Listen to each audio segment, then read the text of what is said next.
Good evening and welcome to SOC TV and to the Spot On Hose and Fittings Clubhouse on this amazing. Now, it is Thursday night. I think I said Thursday night last night, but it was Wednesday night when we were catching up with Ardal Samani. But definitely it's Thursday night and we are live again from the hotel room in Hamilton in New Zealand. And I'm your host, Anthony Telfer. And it's an absolute pleasure to bring you edition number 110, 110. That's it. And our next one will be Nelson, I believe, 111. But as you know, the Clubhouse is not just a show about cricket. It's a place where we come together to relive the highlights, share our thoughts and celebrate the day's play with both our teammates, the opposition, and also the umpires over a cold beer or a soft drink or even maybe a glass of red. So whether you are a club cricketer or an international player, the Clubhouse has something special for everyone.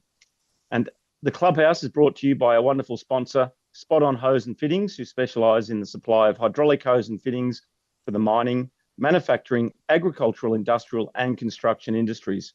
So tell Jeff and Ben Charlesworth at Spot On that Telf and Walshy sent you, and I'm sure they'll give you a red hot deal. But as usual in the Clubhouse, I'm joined by great mate and Aussie legendary broadcaster, Peter Walsh. Hey, Walshy. 2 clubhouses in 2 nights. That's a new world record.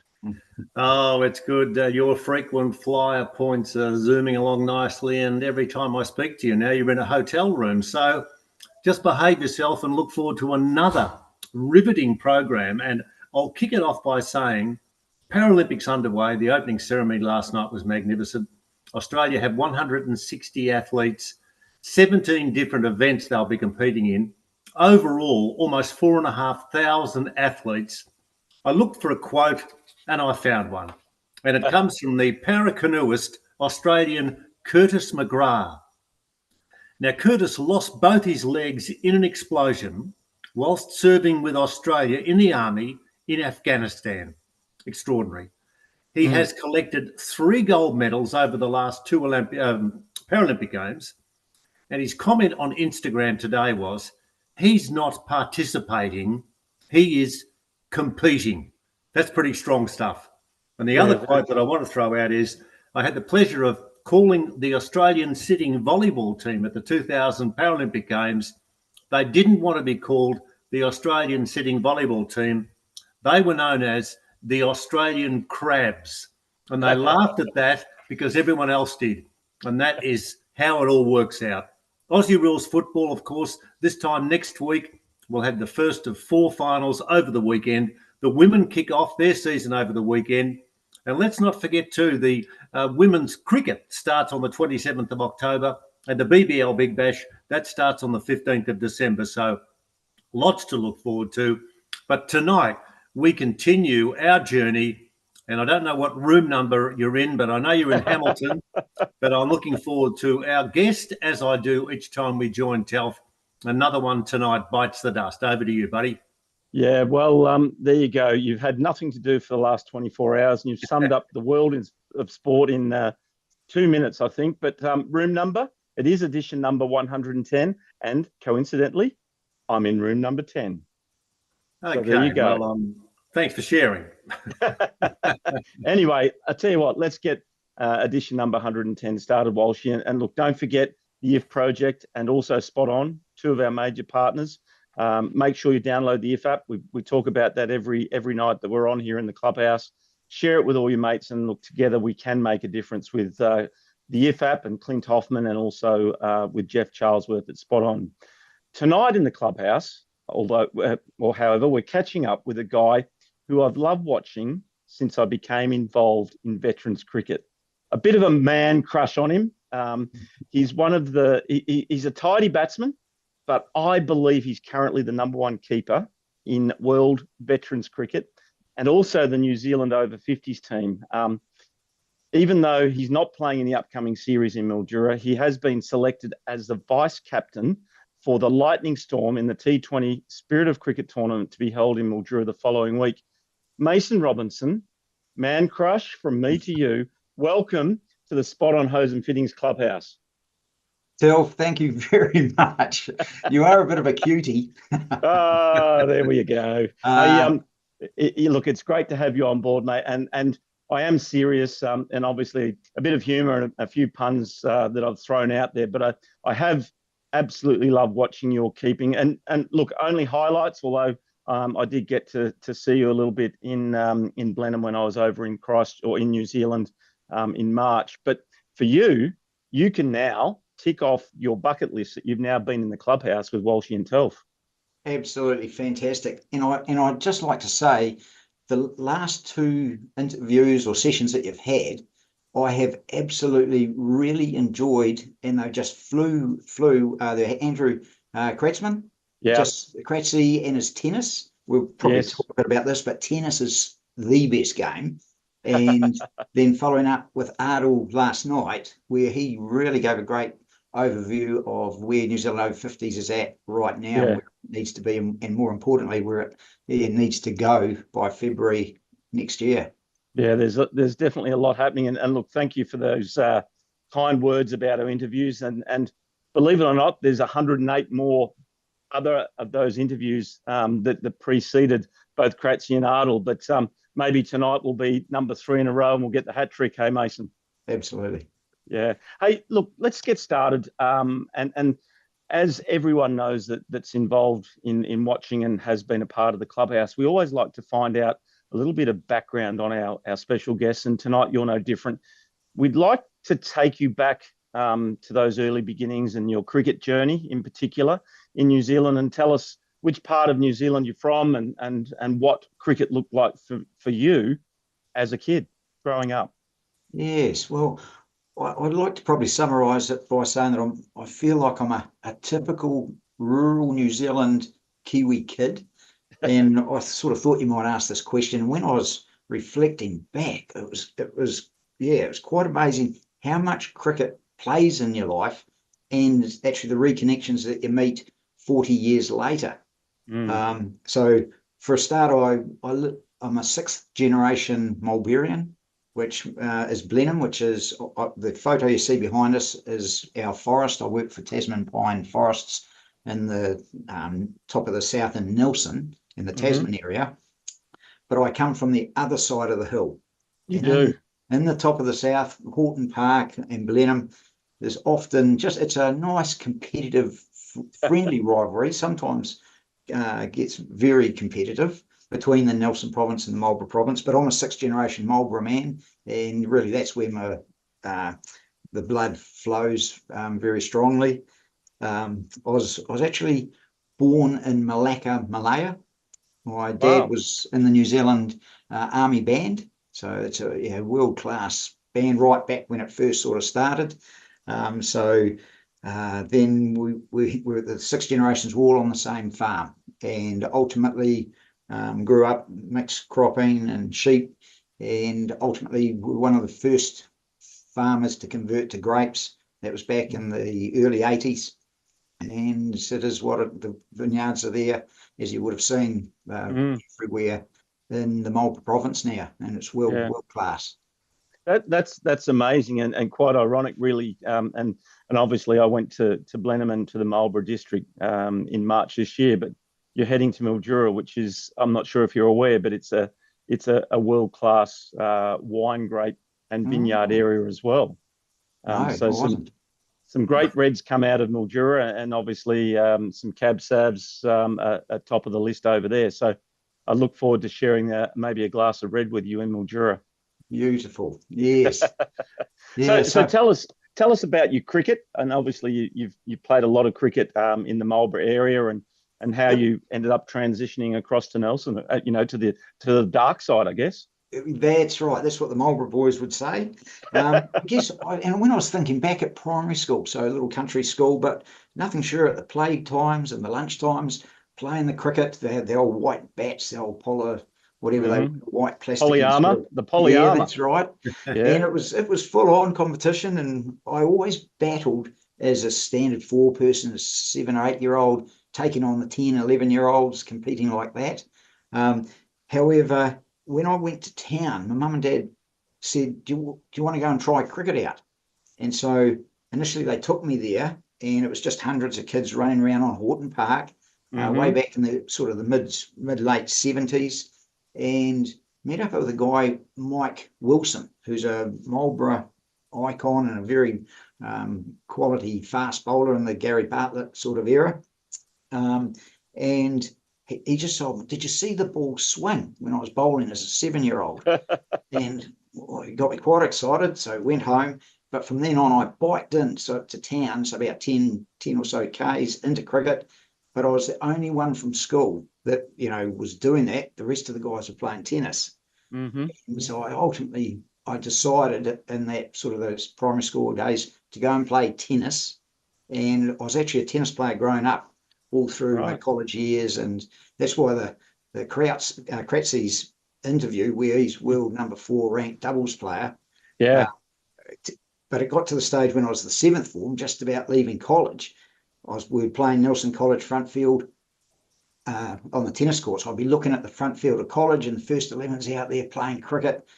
The guys would serve to me. It would be wide, a fault. I'd stand back and square cut it through to the fence. And I was just wanting to be in the cricket team out there with the guys. I was happened to be head boy of Marlborough boys, and just really trying to support them. We were beating Nelson College at tennis, and so it was. We had a really good team. Mm-hmm. We beat all the local top of the south guys, and we've travelled over to Wellington, took on Wellington College just for tennis, and we beat them. But we had a guy, Glenn Wilson, and he became a professional tennis player, very similar to Kratzy's, and he had a ranking of doubles of around 100, just over 100, I think. Mm-hmm. So, and it was good, and managed to even beat him at the Marlborough Under-15 Championships. and I was thinking, as I was playing tennis, and I had some very good friends there, the Woolley brothers, we used to play our senior club tennis at 15, 16-year-olds, but we would spend the rest of the Saturday evening and Sundays playing backyard cricket on the tennis court, put the wickets down, and it was literally days of this backyard cricket. And when we go to sleep at night, just the mates listening to the shortwave radio coming in from Australia, test cricket on, that beautiful sort of in and out of the atmospheric interference. It was just the sun streaming into the bedroom. I feel when I was looking back that perhaps in rural New Zealand and Nelson and Blenheim, not the big cities, that's probably, I hope, and I feel probably a lot of the over 50s guys is what they experienced as a teenager growing up. Although I played tennis, cricket was such a integral part of our lives growing up when I look back. Yeah, wonderful stuff. Hey, those early days of radio, you might have been listening to Walshy on the radio. Who would know? Because it was probably ABC radio coming out of Australia. Absolutely, yeah. Yeah. I mean, as a kid, I grew up listening to Walshy on the ABC. So you might have been, that might be that 1 degree of separation that we always look for. A quick one before I do throw to the great man. How did you end up becoming a keeper? Were you always a keeper when you started playing cricket? Yes, yep. So, I went to varsity after college, and it was at that stage, I went down to the front desk. There was an Easter tournament coming up, and they said, and there was the University of Canterbury cricket team. They said, "Mason, have you played any cricket?" And I said, "Shit, yes." And hadn't played it at all, except for I just started the club stuff at back in Marlborough. So, and that was, I don't know, our club team must have been short of the keeper, as we had Graham Adams, who was our representative rep keeper at the time. So I was his understudy, which was a perfect start. Yeah, wonderful stuff. Walshy, over to you, mate. You're sitting there patiently. Oh, that's fine. Mason, did you put your hand up to be a keeper, or did somebody say, "Hey, yeah, we need a keeper, you can be it"? Because it's totally different when you wander out, you're either a batsman or a bowler. No one says to you, "Are you a keeper?"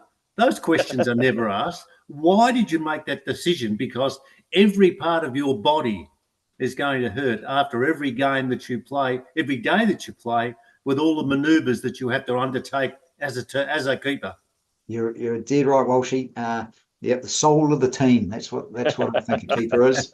But it's a good point. I think at the time I was reasonably agile and, athletic, and there was a couple of key guys must have identified the gap that could be filled, and yes, I'd be the right guy. I was a young guy amongst a very senior, very experienced senior team, Warrior Cricket Club in Blenheim.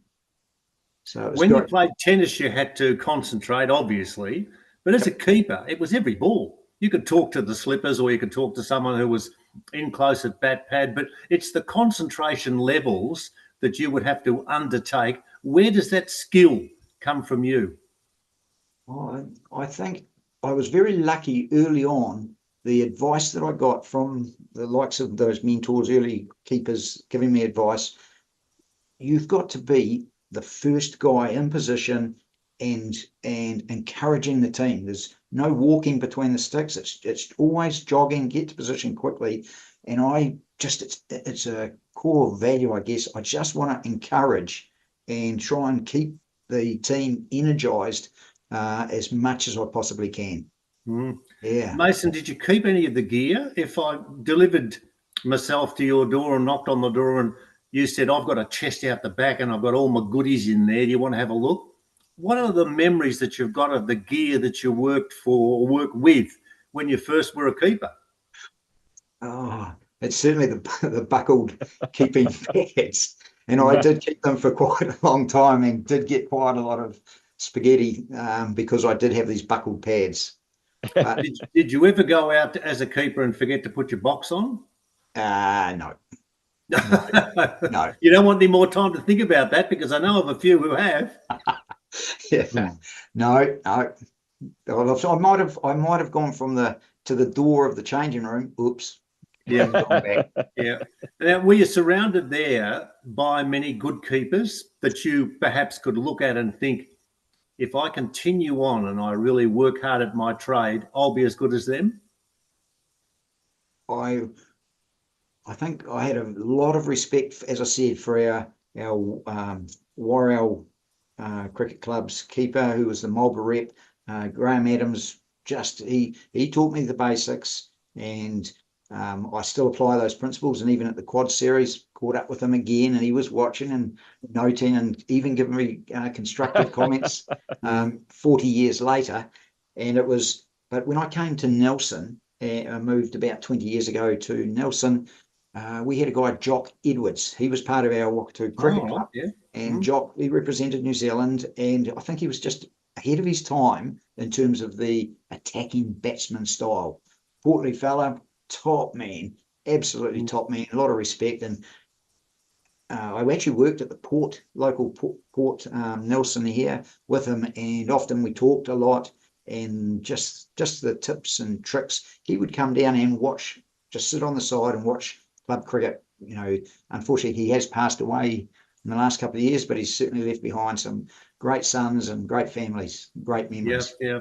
A quickie from me before, Telf. Did you then, you really were a part of the game, so much so that, as I said, you had to watch every ball on that. Were you a chatty person? Did you talk to your slippers? Did you talk to those that were close to you? Or more importantly, Mason, did you have a little chin wag with the batsman who was on strike from time to time? I do. I certainly do. He still does. Yeah, but I 100%. It's positive. There's no sledging in terms of a negative or putting the shit in at all. It can be very constructive and positive. Like what? What would you say that's constructive? Just starts down the wicket. Look at that big gap over long off and long on. Just get that momentum going, and you'll be away laughing. Good stuff. It sounds like you've got a good sense of humour. No, that's right. Yeah, hopefully. Yeah, Mason. So that's obviously, I guess, the early journey of cricket and obviously club cricket, etc. In Marlborough and also Nelson. How did you become involved in veterans cricket? And obviously, it's something that you're extremely passionate about. But tell us how you became involved and where you're playing your cricket now with the vets scene in New Zealand, and what does that look like? Yeah, well, I wrote down, Telf, where you are, the spirit of cricket and these interviews and where you're taking cricket. It is to a new level, and we all talk about Mildura later.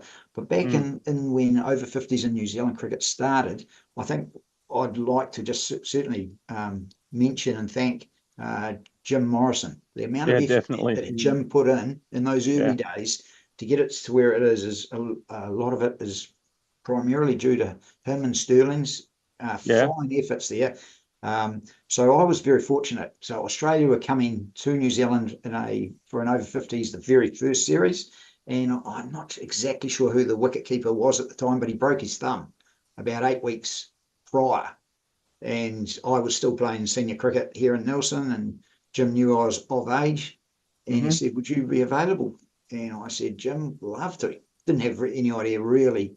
And it is still one of my clearest memories was the Aussies had arrived at the Marsden Rec, a small village ground in the middle of Nelson. Very, very nice. We just had I think it was Cyclone Gita, or huge cyclone came through. So we got 2 games out of 3. I still remember turning up. Aussies rolled up, and then the New Zealanders, they started turning up. So this is a group of 16, I think it was maybe 14 players from around the country. And then it was the likes of this Andrew Nuttall and Dean Askew. These, they started doing laps. Was Peaches there as well? Or he wouldn't have been doing Peaches was very much there. He wouldn't have been doing laps though, would he? No. He was I think he was on the physiotherapist table. No, he wasn't. He was young. He's young, trim, and just talking about Peaches, it was when I turned up to varsity and said, yes, I'd love to play, got in that University of Canterbury team. Well, who did I meet? Richard Petrie. So that was so many years later, we're turning up to Nelson for that first game, but just seeing the guys, I always feel that I've represented Marlborough and I've represented Nelson at provincial level, which is one down below first class. But these guys, I just felt I was punching above my weight, I did not want to let anybody down.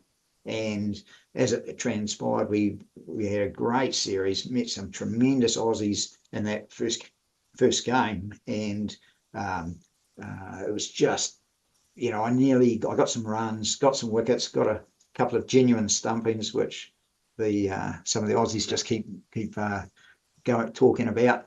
But Timmy Sargents and all of the team, Peter Solway, those foundation guys, they set the platform, and it was just such a great memory. And it was mainly seeing the guys warming up and beating them, shaking their hands. This is a New Zealand team. We're not here to touch spiders, or we really want to win. And we were under the captaincy of it was Nigel Fletcher in those days. But and so that led on course to the World Cup. And did Adrian Dale play in those early days? Yes, he did. Yeah, he did. Yeah, okay, great. Yeah, I'm sure he did. And what was the result? That was a 1-1. We were the current champions because we lost the first one, low scorer, rained out the next day, and then there was the third match. New Zealand actually came back and won. Okay, wonderful stuff. Very good. So you mentioned Timmy Sargent there. I love that, Timmy Sargent. He'll hate me for saying that, but Sarge will be in Mildura for the T20 tournament. I don't know if you picked up on the fact that he got selected for one of the franchises, so you'll be able to reacquaint with Sarge. That's right. I was advocating in the Lightning Storm. We were keen to get Sarge as well. Yeah, there was a lot of people after him because obviously he's definitely a class left armour and can bowl at the death and bowl you a lot of dot balls. So let's maybe just have a quick digress away. Oh, sorry. First of all, tell us what the scene looks like in Vets cricket in New Zealand from a provincial point of view, and how that's progressing in New Zealand. Then I'll throw to Walshy. Okay, yeah. Ardle summed it up beautifully yesterday. I think we're transforming at the moment. If you look at our IPT, which is equivalent to your state championships, I guess, our Wellington Firehawks, which you talked about, is that middle of the New Zealand. I think we're about 30% better than all of the other teams. we convincingly won every game. We won the final, and that primarily is we had about 6 50-year-olds.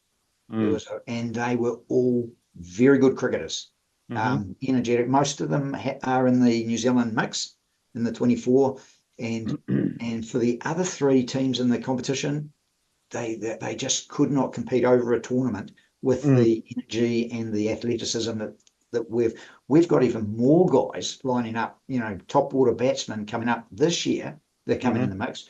There has to be, I'd say, at least 2 guys drop out who were quality cricketers, and they'll go down to the seconds and play in the second level team. But it's just showing you, I think New Zealand, and this is a reflection of where New Zealand's at. We're probably 20% down on Australia, who have amped up. I believe Aussie. I was disappointed you didn't beat England, because I think you were bigger, faster, stronger. You were in a really good space. But you did show that when the Mulber Cup, you did bounce back and sort that out, which is what I was expecting. But New Zealand, we're well down. After the quad series, Ardle was very polite, but I know I just personally feel, no matter what your age, we've got to come up a hang of a lot to be competitive. We want to be, and as Ardle said, the professionalism that the team have got around organising us to get fit and focus on that one is top draw. Really good. You can definitely see and feel that the Kiwis are coming, and I guess it was a bit of a shock with what happened in well, not a shock, but I guess the quad series between America or the USA and Australia was probably disappointing from New Zealand's point of view, because you're on home turf and you're probably expected to do well in that tournament. But we'll talk about that a little bit later on. Walshy, over to you for a few questions to Mason. I'm just going to go and get a drink of water too. I'm struggling. Don't forget you're in room 10, so come back to the right room. Good. Okay. Mason, down memory lane for a minute, if you don't mind. You've got your skills. You've got, of course, the ability to bowl leg spin, the ability to bat, but also the ability to put the gloves on and be extra special when you do that. What provides you with the biggest thrill? Making runs, or getting the ball off the meat of your bat and seeing it spill through, say, the covers out to the boundary for 4, or one that you latch onto when you're bowling your leg spinners, it spins past the advancing batsman, you're up there, you gleefully accept, the bails are removed, and you've done the stumping, and you've done that beautifully, or even around the legs of a batsman when you've bowled him. You've had the chance to express yourself with those 3 abilities that you've got. What's your favourite? What gives you more pleasure, if there's one? Yeah, I think, Walshy, it is definitely that leg side stumping. Yeah, I remember, and it was against Aussie. It was in the last World Cup, and it was Kelvin Scott was bowling, and it was just down the leg side. The body went across, and it went right in the fat of the gloves. And there's 2 styles of keepers. One sort of here, forgive a little bit, and then there's the MS Diney, where you are already attacking the stumps as the ball goes in down the leg. I can't recall who the batsman was, one of the Aussies, but it was in, out, and it just worked absolutely brilliantly. And Kelvin, of course, knew that he was setting it up for the plan, and he was just absolutely happy. But to feel it in the palm of your hand, the fat of your hand, and it's executed well, that is a really satisfying feeling. Right. It is good. There's always going to be batsmen who, as they work through their ages and they get older and probably get better, there's always bowlers who will be quick and spinners who will turn the ball a long way. Are we getting enough keepers who are interested in that trade? Because it's totally different. There's a lot that you have to do to keep yourself fit. And I wonder, as you're doing the warm-ups, you always see the bowlers racing in, and they'll spend about 10 or 15 or even half an hour bowling the ball. But what do the keepers do when they need to get ready for a game out there in the sunshine? Yeah, it's a good point. Sometimes you go to a tournament, and I've been there, and the opposition keepers are getting drills left, right, and centre.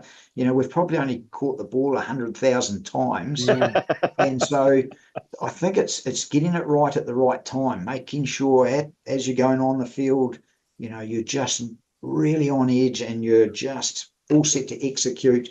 And my motto is just don't drop a ball, never miss an opportunity. It doesn't, it's the bowlers that get the accolades in terms of they're the ones that find the edge. They can beat a batsman, and so taking the catches from standing back, just bread and butter, just don't drop those. And likewise, take your chances. Just, you're right, it's a lot of mental concentration, because the one time that you don't think about it, that's when the chance will happen. And just can't afford to be in that situation. Has your body been battered about? Have you been hit much? Or, with the batsman who's facing, and there's someone in a short forward square leg, and on the offside there's someone else, and they've got helmets on. They've got protection. Have you ever been clobbered, or have you suffered injuries? The body, the hands, gloves, and I'm a Kookaburra man. So our Kookaburra guy gives us, they've got very good, the gloves. It's sometimes when the ball's bouncing, the track's doing a bit, you do wear, whether it's top edge or something, your forearms and the body does take quite a number of direct hits. And just a standard motto, you just don't rub it, just get on with it. And so, but I broke a thumb. I think that was batting, but when they x-rayed my hand, they just said all my joints there is just fragments of bone and all of throughout my hand. So I was quite interested in that. So it's, you gets plenty of wear and tear, but that's part of the job. Yeah, and when we talk about your love and your passion of cricket that comes out in this interview, I wonder, would you have to do something with cricket each day? Like you can't. Well, how do you practice as a wicketkeeper if there's no one there to throw the ball at you, or you haven't got a group of people who can help you ply your trade? Have you got a week that you've locked in the days and you have to do the same things each week to keep yourself ready? Yeah, I have to admit, because we've had professional coaches at the recent Grey Caps training camp. The flexibility that through months now of stretching, and I'm probably as flexible as I said to my wife. Geez, I can touch my toes now. It's the weight is coming off. We're on a big mission, and I think that flexibility. But like tonight with the Stoke Nayland Premier team that I'm playing for this year, we trained. I did a half an hour batting. The guys were bowling to me, but then someone else would bat. I actually go in there with the gloves. So for half an hour, I was just receiving 3 bowlers bowling, medium paces. So there's nothing sure come Mildura playing these T20s, unless I think in Australia you're lucky because some of your comps are in the winter. But if you're not match fit going into those tournaments, it will show. Yeah, true enough. And one more from me for Telf. Yes, you mentioned your wife, and what you're saying is you make a lot of friends because you've got touring cricketers that you might have seen on a previous tour, etc. But it really is a caravan travelling around to all of the cricket venues in New Zealand, taking with them not just the players, but the players' friends and relatives, if that's the case. It is an occasion and something you can really look forward to. It's something very, very special in your life, I can tell.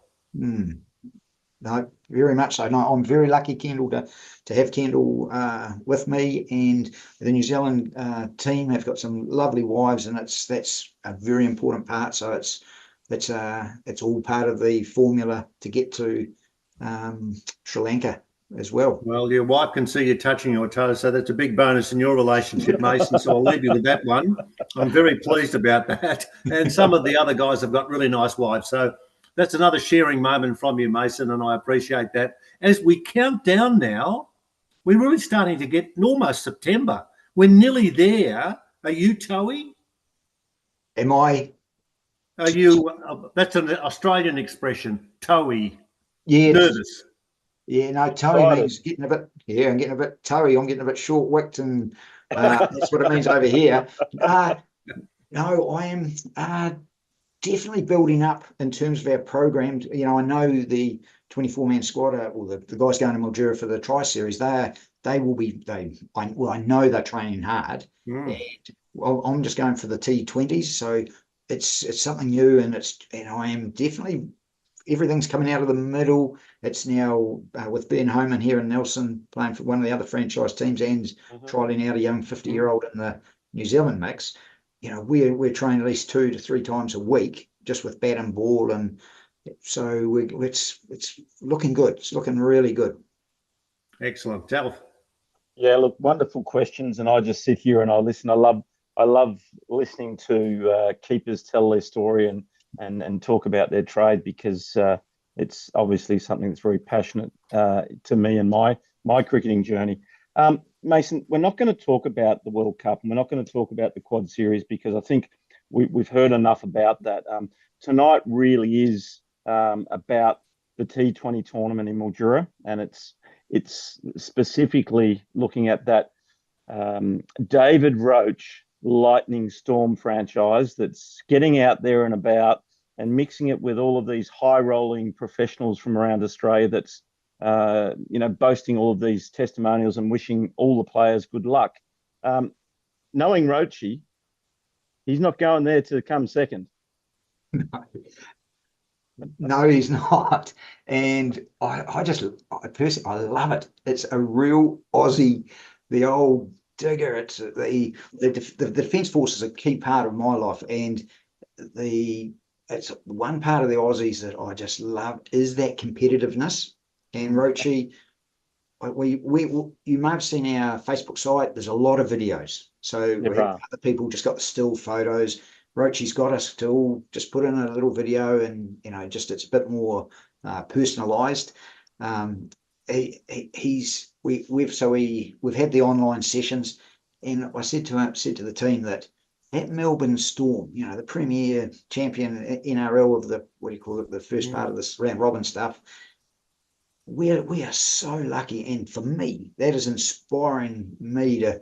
We are the Lightning Storm connected to the Melbourne Storm. Yeah. And, it's a real connection that Roachy's privileged enough to have worked in that environment from what I understand is sort of 20 odd years in the changing room. And he's bringing that. He's the boot. Apparently he's just the boot starter, Mason, but don't tell him I said that, all right? He'll tell you that he's a high roller and works flat out in marketing or support with Craig Bellamy. But anyway, we'll keep him thinking that he's right at the top of the tree. Yeah, so if half of what he says comes true, that competitiveness, what I like about it, and I thrive off that, but I've got the ability, because I now see Darryl Brown, our captain for the Lightning Storm. Man, he has played for the West Indies. Yeah. He sits there, and everyone's got their photos, and you can see them, everyone on camera. Well, he's personal trainer, and here he is with his guns out here, and he's, have you photoshopped your picture, Brownie?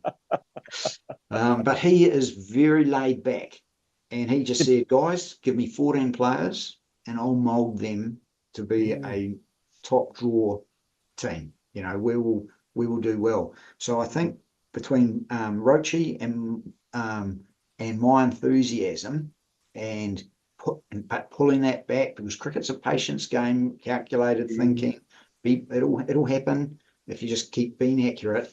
Then I think Brownie's view of the world and how to play T20 cricket in particular is going to come to the fore. I think it's going to be a great combination. Oh, definitely will. And did you come across Roachy in the World Cup in Cape Town? You would have, I'm sure. Yes. I knew Roachy. Yep. Got to know him fairly well. Yes. Yep. So we'd broken the ice prior, and then when I got the phone call around the vice captaincy, didn't really understand too much about it, except bloody good to be out of that draft and know that it is going to happen. So that was really good, and then that whole draft scenario was a really good experience. It was an amazing experience. It was full on pressure for the bloke that was calling the names out from all of the players and making sure I got the order right. But it was a really fun night, and I'm glad that we went to that extra level of professionalism to really present what we're all about here at the Spirit of Cricket. Just so you know, Darryl Brown has played in Mildura before. I would say it would probably be 10 or 15 years ago. When he was, I'm not going to say at the peak of his playing career, but He made quite an impression in Mildura, and he was clearing the palm trees at one of the grounds, ball after ball on the full. He's a massive striker of the ball, and back in the day, he was bowling pretty quick as well. So he is just going to be one of those guys, and you guys are so lucky to have him as part of your franchise at the top of the order, and I guess bowling whenever he is required as well. He's going to be one to watch, and plenty of the people in Mildura will be out there just to reacquaint with Brownie. What's the banter been like? And then I'll throw to Walshy. What's the banter been like amongst the guys? You talked about the I guess the meetings that you've done online. Are they all up and about, and are they copying anything from their mates from other franchises? Yes, yeah, no, there was. Do you know Boofy? I know Boy, Boofy. he's a prize character. He's another keeper, by the way. Well, that's a good point that you raised. TC, it's TC from Western Tony Australia. Cullen. I'm not sure where Tony's from. Yeah, I thought he was from. So he's a good. He's a very good keeper, I believe. Yeah. The main banter started coming back to the Kiwis. So you got between the Kiwis and the Aussies, we've got three New Zealanders in our franchise. Yes. So that's a pretty good representation, and we're all very motivated to do well for that. There's a bigger picture in it for us. So we're all very, very keen. Yeah, wonderful stuff. Yeah. Walshy? Mason, have you got any fears? Have you got any worries? Anything that you don't think you've got right? You've still got a little bit of time, but to get the message across and to make sure everyone is switched on. It's not a holiday. There's serious stuff coming from you with a little bit of mirth, which we love. But the whole deal is you will be looked at and you'll be scrutinised, and the gathering of the troops for all the teams that are competing, it's not over here for fun, it's over here to win. That's right. But my biggest fear probably is around not exploring and taking every opportunity to have raised with our leadership team, whether it be the T20 or the New Zealand setup, to explore, to make sure. I'm a great believer in the team dynamic is the most critical. And I know we probably weren't talking about the quad series, but that to me was a classic scenario where you've got the New Zealand A team. This will be my tip for the Aussie A's. They've got nothing to lose in theory. They've just got to knock the top team over. You couldn't get a better setup. We saw it happen, didn't we? Yeah, that's right. But having said that, because you had two teams and maybe you've got a squad looking at you being tried to be catered for, you don't get the gelling of the 14 of a team. And if you go to World Cup, you've got your 16, and you can get that team dynamic happening. Just for the record, the New Zealand team did beat the New Zealand A team, who you would think are younger and fitter, and they should have actually rammed it down, the older, more experienced guys. But the top team, the New Zealand team, beat the New Zealand A team in the playoff for third and fourth. And I think that was primarily because the New Zealand team had been together for 4 days, been in the same changing rooms, talking, getting to know each other, and that more intimate connectivity was made, and perhaps the levels sort of sorted themselves out. So that would be my tip, is for the top Aussie team, if they want to think they can compete and knock over these younger, or the New Zealand Aussie A team, it's about getting that team dynamic for that short period of time that you've got. And so I personally, I'll just work as hard as I can to get into the New Zealand team for the World Cup.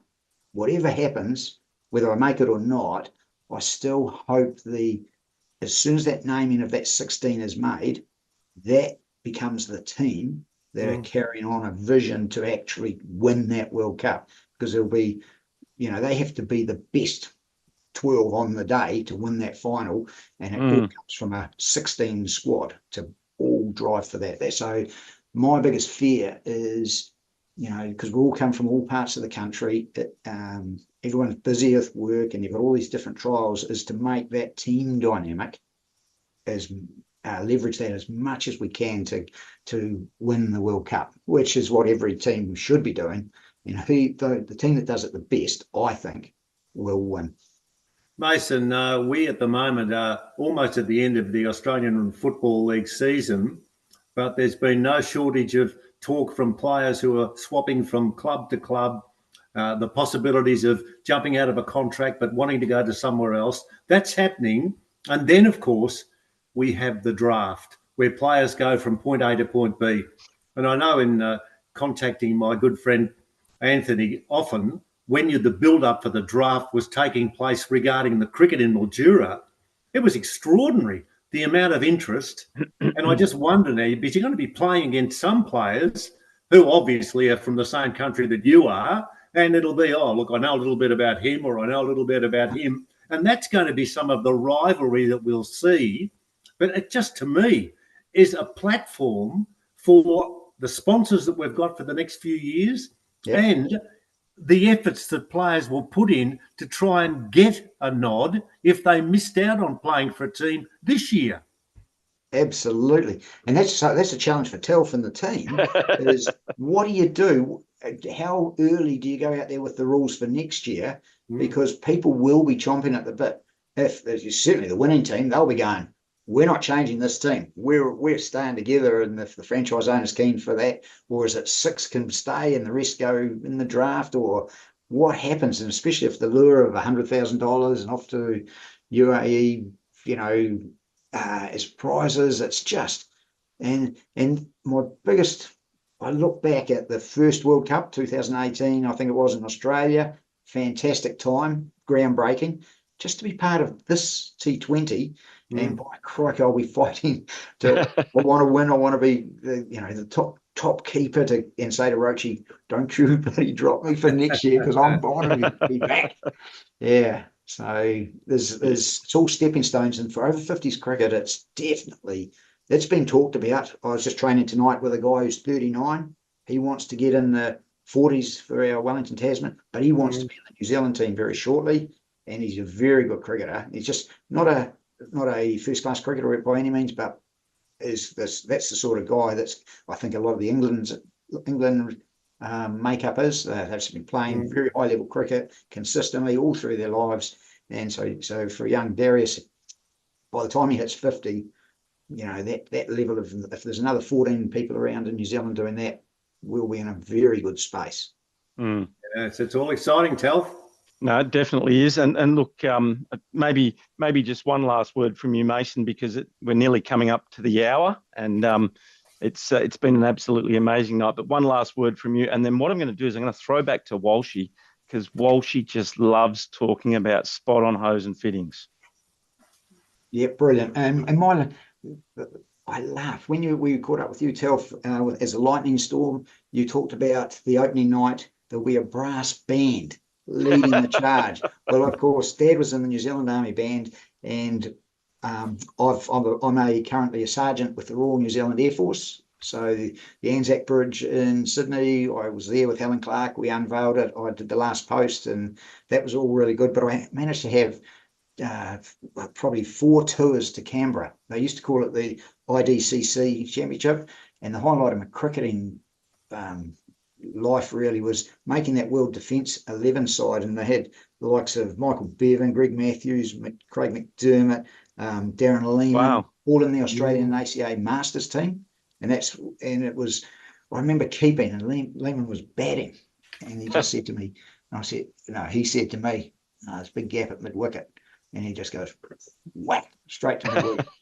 And then I'm going over long off. And he just hit it exactly where he said he was going to. I might as well just stood there with me, arms folded. It was that was the primo. So Defence Force, that camaraderie that aspect of cricket. I've been very fortunate, and that has now flowed into the over 50s cricket. And I'm just, I get, crikey, how does your wife put up with it? So I'm very lucky with Kendall. But then all my other friends and people that I know say, Mason, if you've got an opportunity to do it while you're fit and you can do it, because very soon it's not going to be an opportunity. Yeah, so that's all the right. cricketers out there, I'll be saying, just take every opportunity that you can, guys.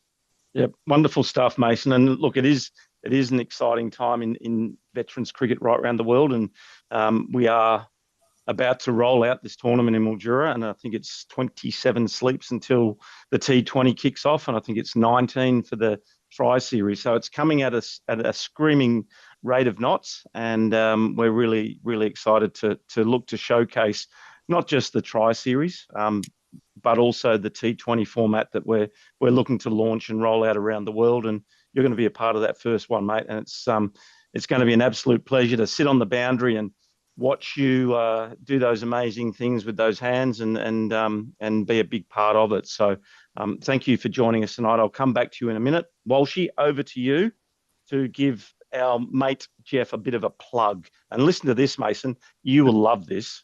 Mason and Telf, and all of our viewers, lend me your ears and your eyes. This is an important statement. From manufacturing to delivery, Wollongong based, but now with new offices in Newcastle, Spot On Hose and Fittings is the go-to for supply of hydraulic hoses, fittings, adapters, valves, and connectors, offering delivery Australia-wide with testing facilities on site. Spot On is the team to see. Tell Jeff and Ben to stir themselves up, get involved, and let the people know that we sent you to you, and you will look after them. Amen. Amen. Amen. Just gets better and better, Walshy. And I know that Jeff will be sitting there watching tonight, and he'll be having a bit of a chuckle. And Mason, I don't know if you've met Jeff at all yet, but he's one of our franchise owners as well. Right. He was at the over 55s nationals in Christchurch as one of the umpires, and he has organised all the umpires for the Tri Series and the T20 tournament in Mildura. So you will get to meet Jeff. He is a wonderful supporter of our show and also everything that I do with the Spirit of Cricket. So thanks again to you, Jeff, and everyone that's been supporting us along this amazing journey. It's been another fantastic night in the clubhouse tonight, Walshy, and I thank you for your time, because you're the odd one out here. You realise that, don't you? You're in Australia, and Mason and I are both in New Zealand. Yeah, and you're in room 10. We all know that. And I'm going to tell them what the address is, and they can all go around and say hello. Wonderful stuff. Look, thank you so much for joining us tonight, Mason. And it's been a pleasure to catch up with you finally. And when we do see each other in Mildura, we will share one of those famous cab sabs from Mildura, and we will compare fingers and noses and everything else that we've broken that's involved our backstopping careers. So thanks very much for joining us tonight. Go well, the Lightning Storm, and to Roachie's group of merry men. And we'll look forward to catching up with you all in Mildura on the night of the 26th of September. Thank you very much for joining us tonight, and hope you've enjoyed it. Do remember, if you do like this, subscribe to SOC TV on YouTube, because anything that happens with the Spirit of Cricket will go live there. And all of the games that are going to be involved in the Tri Series and the Spirit of Cricket T20 Global Tournament will be live streamed on our YouTube channel. So thanks very much for joining us tonight, Mason and Walshy. Good night. Thanks, Telf.